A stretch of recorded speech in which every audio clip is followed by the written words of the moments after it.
विकास खंड सलूनी की पारंपरिक सफेद मक्का को जीआई टैग मिलने के बाद किसानों में नया उत्साह देखने को मिल रहा है। इस बार करीब 150 हेक्टेयर से अधिक क्षेत्र में इसकी खेती हुई है, जिससे पैदावार और बाजार दोनों को लेकर उम्मीदें मजबूत हुई हैं। पहले की अपेक्षा इस बार सफेद मक्का का रकबा और पैदावार दोनों बढ़े हैं। क्षेत्र के भांदल, संघनी और लंगेरा सहित आसपास के इलाकों में करीब 150 हेक्टेयर से अधिक भूमि पर सफेद मक्का की बिजाई की गई है। किसानों का मानना है कि जीआई टैग मिलने से अब सलूनी की सफेद मक्का को राष्ट्रीय स्तर पर नई पहचान मिलेगी और बेहतर बाजार उपलब्ध होंगे। सलूनी क्षेत्र में तैयार होने वाले मक्का की मांग चंबा के साथ प्रदेश के अन्य जिलों और डमटाल व पठानकोट में रहती है। सलूनी की सफेद मक्का अपनी गुणवत्ता, स्वाद और पौष्टिक गुणों के कारण वर्षों से क्षेत्र की पहचान रही है। इसकी खेती आज भी पूरी तरह देसी बीजों से की जाती है।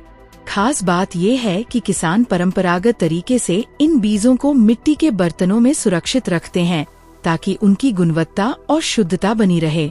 यही वजह है कि इस मक्का का स्वाद और पोषण अन्य किस्मों से अलग माना जाता है। कि हिमाचल के टोटल जो है वो 17 प्रोडक्ट जो है वो जीआई टैग्ड हैं। 17 कैसे बने, 17 कैसे बने, 8 अब नए प्रोडक्ट्स जीओ टैग हुए हैं, जीआई टैग हुए हैं, जिसमें एक स्पीति का है, छरमा सी बकथॉन, सिरमौर का लोहिया है, किन्नौरी टॉपी है, किन्नौरी सेब है, किन्नौरी ज्वेलरी है, सेपो बड़ी है मंडी की। लेकिन खुशी की बात है जहाँ पे इतने ज़्यादा मतलब 12 डिस्ट्रिक्ट्स हैं, उसमें से हमारे ही डिस्ट्रिक्ट चंबा के 2 प्रोडक्ट्स, एक चंबा मेटल आर्ट, ये चंबा थाल से जो जुड़ी हुई चीज़ें हैं, या चंबा मूर्ति कला को लेके चीज़ है, ये चीज़ को जीआई टैग मिला है। और साथ में हमारा सफ़ेद मक्का, जिसको आप तो खैर अक्सर खाते ही होंगे, हमने भी बहुत खाया, जो कि हम एक गेहूं की रोटी की तरह जो बनता है उसको भी जीआई टैग मिला है।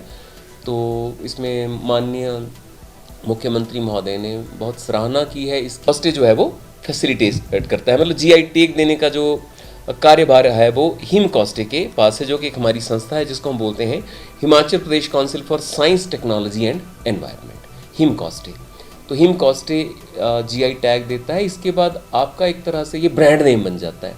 अब आप सलूनी मक्का शब्द कहीं भी यूज़ करेंगे तो वो एक ब्रांड नेम होगा। तो इसके लिए मैं मुबारकबाद देना चाहूँगा आपको और अपने आप को भी, जनता को भी। और इसमें मैं ये भी कहना चाहूँगा, थोड़ा सा एक मैं क्रेडिट अगर आप दें तो मैं लेना चाहूँगा कि इसकी कवायद हमने भी बहुत पहले शुरू की थी, जब डीआरडीए के माध्यम से, जब मैं डीआरडीए में डिप्टी डायरेक्टर कम पीओ डीआरडीए था, तब भी हमने चंबा मेटल क्राफ्ट को चंबियाल प्रोजेक्ट के तहत और सलूनी की मक्का को आरडी के तहत इसको ये जीआई टैग दिलवाने की कोशिश की थी। कोशिश चाहे किसी की भी हो, कामयाब किसी की भी हो, लेकिन सफलता तो पूरे चंबा